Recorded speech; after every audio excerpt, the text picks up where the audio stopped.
बिस्मिल्लाहिर्रहमानिर्रहीम। अस्सलाम वालेकुम। Welcome to my YouTube channel beauty of life with Sadia. कैसे हैं आप सब? अल्हम्दुलिल्लाह मैं भी ठीक हूँ। अच्छा जी, तो आप देख रहे हैं ये मेरी रात को ना 12 बजे के टाइम, जिस दिन मैंने ड्राई फ्रूट सेट किया था ना, तो उसके बाद मुझे भूख लगने लग गई। तो मैंने कहा चलें मैं कबाब फ्राई करती हूँ। ऐसा अक्सर हो जाता है अगर आप बे टाइम कोई काम कर रहे हैं ना, तो आपको बे टाइम ही भूख लग जाती है। और मैं अक्सर रात का खाना स्किप कर जाती हूँ ना, तो फिर मुझे ना रात में 12-1 बजे क्रेविंग हो रही होती है कुछ खाने की। तो दिल करता है बंदा कुछ ऑर्डर करे या फिर कुछ फ्राई चीज़ खाए। तो फ्राई चीज़ों की मैं भी बहुत शौकीन हूँ। तो फिर मैंने ये ना कबाब फ्राई कर लिए थे, एक हस्बैंड के लिए और अपने लिए 2 कर लिए थे। और ये अलग बात है कि उन्होंने डेढ़ खा लिया था और डेढ़ मैंने खाया था। अच्छा जी, तो अक्सर ऐसा होता रहता है, रूटीन जो है ना वो उल्टी-सीधी होती रहती है। रात में कभी 2 बजे सो रहे होते हैं, कभी डेढ़ बजे, कभी 3 भी बज जाते हैं। इतनी वो आदत ख़राब हुई हुई है ना, तो और मोबाइल ने और आदत ख़राब की हुई है। हालाँकि वो सुबह उठना होता है, फिर स्कूल भी भेजना होता है बच्चों को। लेकिन ख़ैर बस मैनेज हो ही जाता है। अच्छा, ये उसवा मैडम ना नहा लिया था इसने, मैंने इसे टॉवल दे दिया था और ये निकल ही नहीं रही थी। यहाँ पे मशीन लगाई हुई थी कपड़े धोने के लिए और ये ना बस अपने वो करती रहती है कि ना मुझे नहीं निकलना, मुझे पाइप से नहाना है। वॉशरूम में नहाने से बहुत इसको वो होता है कि मुझे बस पाइप से ही नहाना है। यहाँ पे ये दोनों खेल रही थी रूम में, कुछ ड्रामे इनके अपने ख़त्म ही नहीं होते। तो ये पूरे पिलोज़ जो है ना नीचे रख देती हैं। ये अभी उसी तैयारियों में हैं, ये ना सारे पिलोज़ उठा के रख देने नीचे और फिर खेलना है। आज समझ ही नहीं आ रही थी क्या बनाऊँ, तो फिर सोचा कि धनिए की चटनी बनाती हूँ। तो क्योंकि जब आप खा लेते हैं ना दाल, सब्ज़ी, चिकन, हर चीज़ जब आपने खा ली होती है, तो फिर आपका दिल करता है कि कुछ अचार के साथ या तो रोटी खाएँ या कुछ चटनी टाइप खाएँ। तो फिर मैंने धनिए की चटनी बनाई थी जो बहुत टेस्टी बनती है। मैं आपके साथ भी शेयर करती हूँ उसकी रेसिपी, तो आप भी बनाइएगा, बनाते भी होंगे। और गर्मियों में अक्सर ये लस्सी के साथ ना खाई जाती है और बहुत अच्छी लगती है धनिए की, और उसमें आप हरी मिर्च ऐड कर लें तो बहुत अच्छी उसकी चटनी बनती है। धनिए की चटनी बेस्ट रहेगी आज। तो फिर ये हुआ था कि गेस्ट आ गए थे। हरम अभी स्कूल से नहीं आई थी, उनके टेस्ट चल रहे हैं। जैसे बताया काफ़ी टफ़ रूटीन चल रही है मेरी, मतलब मुझे ना दोपहर में 2 घंटे लग जाते हैं उसे पढ़ाने में, और वो नैप टाइम होता है। मैंने इसकी ना ट्यूशन हटा दी, मैं सेटिस्फाई नहीं हो पाती, पता नहीं क्यों। मैं ट्यूशन लगा देती हूँ, उसके बाद ना मुझे फिर सेटिस्फेक्शन नहीं होती कि नहीं इसकी ना ये सही से पढ़ नहीं पा रही, और वो वाकई में ऐसा हो रहा होता है। और टेस्ट में मार्क्स कम आ रहे होते हैं तो मुझे ना बस फिर वो तसल्ली नहीं रहती कि नहीं बच्चे के मार्क्स कट रहे हैं। तो मैं फिर इसको घर बिठा लेती हूँ, मैं कहती हूँ मैं आपको खुद ही पढ़ाऊँगी। तो फिर खुद जो बंदा मेहनत करता है ना बच्चे पे, और हमें पता होता है कि हमने इसको ये कवर करवा दिया है और जो है ये रहता है, और हमें तसल्ली होती है कि हाँ इसका 80% कवर्ड है, 90% कवर्ड है, 100% कवर्ड है। लेकिन जब हम लगा देते हैं ट्यूशन में तो मुझे कुछ नहीं पता होता ना कि क्या इसने कवर किया हुआ है क्या नहीं किया हुआ। और जब 2-2 जगह पे बच्चा बढ़ जाता है ना, तो फिर उसका ये होता है कि बहुत थकी हुई होती है। तो ट्यूशन से आती हूँ तो फिर घर में अगर मैं इसे लेके बैठ जाऊँ तो मैं नहीं लेके बैठ सकती, क्योंकि वो बच्चा ज़ाहिर है स्कूल से आने के बाद ट्यूशन 2-3 घंटे लगा के आते हैं, क्योंकि वहाँ पे रश होता है और भी बच्चे होते हैं, तो नहीं उस तरह से पढ़ाया जाता।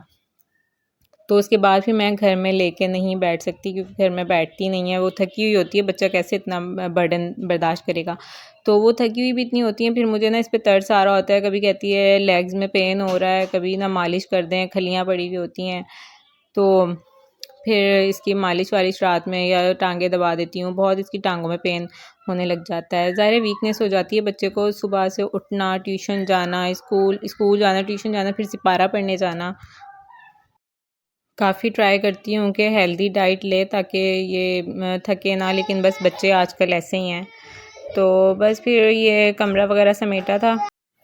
सारा दिन ऐसे ही होता है, बच्चे कभी जो है वो कुछ भी खाट देते हैं, कभी कुछ। अभी सफाई होके मतलब हटता है और फिर उसके बाद मैं रूम में जाती हूँ तो वो दोबारा से या तो पिलो गिराए हुए होते हैं या फिर कुछ ना किया हुआ होता है इन्होंने मेरे लिए, ताकि मम्मा आ जाए तो सुकून से बैठे ना। तो बस फिर ये चाय उनको गेस्ट को दी थी। उनको चाय देने के बाद फिर मेरे जो फर्दर काम थे तो वो टास्क स्टार्ट हो गए थे। अच्छा, मेरा ये होता है कि मैं आपको ये दिखाने की कोशिश कर रही होती हूँ कि मेरे जो डेली रूटीन में जो काम होते हैं मैं वो किस तरह से करती हूँ और उसके साथ-साथ मैं खाना किस तरह बनाती हूँ। मेरा प्रॉपर जस्ट कुकिंग चैनल नहीं है, तो मैं जो है मैं शेफ़ हूँ भी नहीं, मैं खाना अच्छा बनाती हूँ लेकिन मुझे बहुत ज़्यादा इंटरेस्ट नहीं है कि मैं शेफ़ बन जाऊँ। तो अच्छा, छोटी बेटी जो है ना, वो माँग रही थी, उससे वो उसका चिकन फ़ेवरेट है। तो फिर हम तो इतना नहीं खाते, फिर उसको मैं थोड़ा-सा बना देती हूँ। उसको मैंने ना फिर ये बोटी बॉयल करके इसमें थोड़ा-सा नमक और मिर्च ऐड करके फिर उसको ना उसके बाद मैंने हल्का-सा फ्राई करके दे दिया था, तो वो इस टाइप का ही ना लाइट सा चिकन खा लेती है। ये मैंने वो कबाब इस तरह से मैंने इनको ना फ्रीज़ कर लिया था। अच्छा, जब भी आपने कबाब को फ्रीज़ करना हो ना, पहले आप उसको किसी डिश में फैला लें। फैला के उसको ना फ्रीज़र में रख दें और बर्फ़ बना लें। जब वो बर्फ़ बन जाते हैं ना, तो फिर आप उसको बाद में उसको ऑर्गेनाइज़ करें किसी भी ऑर्गेनाइज़र में, किसी भी पॉट में, किसी भी आपने बाउल में रखना है ना, तो फिर उसको रखें ताकि फिर वो ना जुड़ते नहीं हैं एक दूसरे के साथ। अगर आप उसको रख देते हैं ना, बिल्कुल जब बने हुए होते हैं ताज़ा, आप एक दूसरे के ऊपर उसको रख के रख देते हैं, तो फिर वो ना एक दूसरे के साथ जुड़ जाते हैं। तो इस वजह से ना इसको आप पहले फ्रीज़ कर लिया करें और फिर इस तरह रखा करें। तो ये फिर बिल्कुल जुड़ते नहीं हैं और बड़ी आसानी से निकल आते हैं। अच्छा, तो मैंने ना चिकन फ्राई कर दिया था उस को, तो वो मैंने बताया कि उसका चिकन फ़ेवरेट है और जो है उसको फिर मैं इस तरह सादा सा करके और बना देती हूँ। अच्छा, फ्रीज़र में मैं ना अक्सर ऐसे होता है कि लहसुन छिलवा के मैट से ही छिलवाती हूँ, तो उनसे करवा के ना मैं रख लेती हूँ। मैंने काफ़ी सारा भी आपने देखा होगा कि फ्रीज़र में मैंने ना लहसुन को पील ऑफ करवा के रखा हुआ है और मैंने मटर भी निकलवा के काफ़ी सारे रखे हैं, क्योंकि अब आगे ना वेदर चेंज होने वाला है। मटर जो हैं वो काफ़ी ख़राब से आने वाले हैं, बल्कि इस सीज़न में काफ़ी ख़राब आने लग गए हैं और महंगे बहुत होने वाले हैं और महंगे हो भी चुके हैं, होने वाले नहीं हैं, महंगे काफ़ी हो चुके हैं। तो मैंने फिर ना पहले ही लेके ना इसको मैंने निकाल के और फ्रीज़ कर लिया। अब जब भी मुझे चावल वग़ैरह बनाने होते हैं या सालन बनाना होता है, तो मैं इनको आराम से निकाल के और डाल लेती हूँ। राइस में डाल लेती हूँ या फिर उसमें सालन में डाल लेती हूँ, तो आसानी भी रहती है और इस तरह से मतलब जैसे अब आगे सही मटर नहीं आएँगे, पता ही है हमें। तो इस वजह से उसको आप इसी टाइम पे लेके रख लें। अच्छा, मैंने ना ये दोपहर के टाइम चाय और पराठा अचार के साथ खाया था। कुछ समझ ही नहीं आ रही थी क्या खाऊँ, ना कुछ दिल कर रहा था, ना चिकन खाने को, ना सब्ज़ी खाने को, ना दाल खाने को। तो बस फिर मैंने ना पराठे के साथ खाया था अचार और चाय के साथ, बहुत ही मज़े का। उसके बाद फिर शाम में मैंने धनिये की चटनी बनाई थी। धनिए की चटनी कुछ इस तरह से बनती है, बनती बहुत टेस्टी है।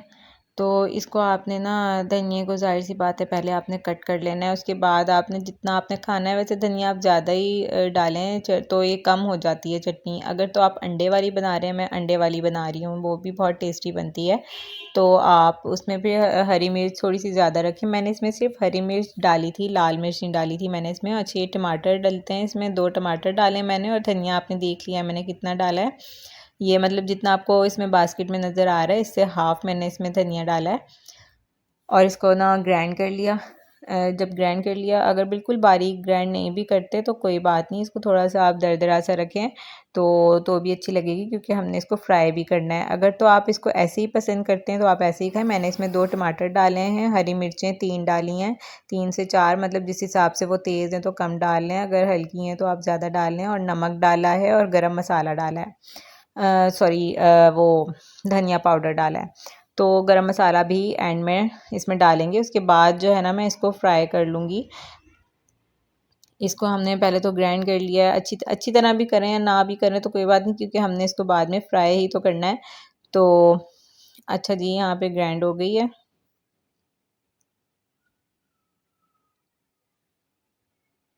अब मैंने ना तवे पे ही फ्राई कर लिया था। ये आपकी मर्ज़ी है, आपने तवे में करना है या पैन पैन में करना है, लेकिन अब आप देखिएगा इसका ना पानी ड्राई हो जाएगा। अभी तो काफ़ी ज़्यादा आपको नज़र आ रही है ना।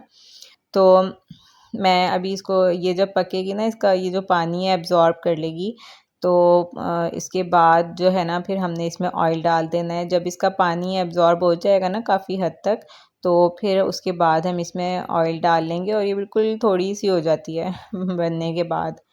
तो अंडे वाली भी बहुत अच्छी लगती है। मैंने तो इसमें 2 अंडे भी डाले थे, तो आप भी इसको ज़रूर ट्राई करिएगा। ये देखें, ये मैंने इसमें अब ऑयल डाल चुकी हूँ। इसमें ऑयल बहुत ज़्यादा डलता है, देखें कितनी छोटी सी हो गई है ना, अब ये कितनी कम हो गई है। तो ऑयल इसमें ज़्यादा डलता है, काफ़ी ज़्यादा डलता है। मैं पहले काफ़ी डाला था, उसके बाद जब मैंने इसे देखा तो ये फिर भी ड्राई थी, मुझे ड्राई फील हो रही थी। मैंने इसके अंदर फिर ऑयल डाल दिया। तो ऑयल का ख़्याल रखिएगा, क्योंकि ऑयल अगर कम होगा तो इसकी भुनाई सही से नहीं होगी। तो ऑयल आप ज़रा ना सही इसमें डाल दीजिएगा। अच्छा, तो इसको अच्छी तरह से आपने फ्राई कर लेना है। इसका कलर थोड़ा सा चेंज होगा, ये अपना कलर थोड़ा चेंज करेगी। जब आप देखें इसका कलर चेंज हो गया है तो उसके बाद आपने इसमें अंडे डाल देने हैं। इसकी क्वांटिटी के अकॉर्डिंग आपने इसमें अंडे डालने हैं। मैंने इसमें 2 अंडे डाले थे, काफ़ी थे, इनफ थे। तो आप देख लीजिएगा, जितनी वो चटनी है आप उतने डाल लीजिएगा। अच्छा, एक और बात मैंने कहनी थी, आप लोग जैसे अगर कोई ख़ातून बोलने की शौकीन है ना, उसका बोलने का शौक़ पूरा नहीं हो रहा, हस्बैंड तो कम ही बोलते हैं ना, अगर ज़्यादा बोल लो तो फिर वो कुछ और ही मसला खड़ा हो जाता है। तो आप लोग चैनल बना लें, यूट्यूब चैनल। तो इतना बोलना पड़ता है, ये जो हम डॉक्यूमेंट्री कर रहे होते हैं ना, तो कंटिन्यूली बोलना पड़ता है। हम आपसे बातें कर रहे थे, पता है दिल की भड़ास निकल जाती है, दिल हल्का हो जाता है बातें करके। तो मैं ख़वातीन को तो यही मशवरा दूँगी, आप लोग ना ऐसा ये यूट्यूब का चैनल बना लें, लेकिन ये ऐसे ही ना बनाइएगा, ऐसे नहीं बन सकता, इसको पहले सीखना पड़ता है। सीखने के बाद अब फिर आप बनाएं। इसमें काफ़ी कुछ होता है, ऑप्टिमाइजेशन, फ़लाँ फ़लाँ, एसईओ, ये वो। तो इसको पहले अच्छे से सीखें, उसके बाद सब्र व तहम्मुल से इसको चलाएं। इस पे मेहनत बहुत होती है, ये ऐसे होता है जैसे आप जॉब कर रहे हैं ना, इस तरह से होता है। ये देखिए, मैंने इसमें 2 एग्स पुट कर दिए हैं। उसके बाद मैंने इसको अच्छी तरह से पका लिया है, ताकि वो जो एग है वो कच्चा कच्चा ना रहे। इसको अच्छी तरह से मैंने पका लिया था। फिर उसके बाद मैंने इसमें गरम मसाला डाल दिया था और चटनी रेडी हो गई थी और बहुत ही टेस्टी बनी थी। जब आप इसको वीक में एक बार खाएंगे ना, आपको बड़े मज़े की लगेगी। आपको लगेगा हाँ यार, ये भी खा लिया, ये भी खा लिया, ये भी खा लिया, अब क्या खाएं। तो आप फिर बनाएं चटनी। तो बहुत मज़े की लगती है फिर। और तो और ये मेरी बेटी भी शौक़ से खाती है, हालांकि बच्चे ऐसी चीज़ें नहीं खाते, लेकिन मेरी बेटी खाती है। अच्छा जी, तो इसी के साथ मैं इजाज़त चाहती हूँ। अपना बहुत सारा ख्याल रखिएगा, दुआ में याद कर रखिएगा और चैनल को लाइक और सब्सक्राइब ज़रूर कर दीजिएगा। तो इसी के साथ इजाज़त, चटनी ज़रूर ट्राई करके बताइएगा। अल्लाह हाफ़िज़, टेक केयर।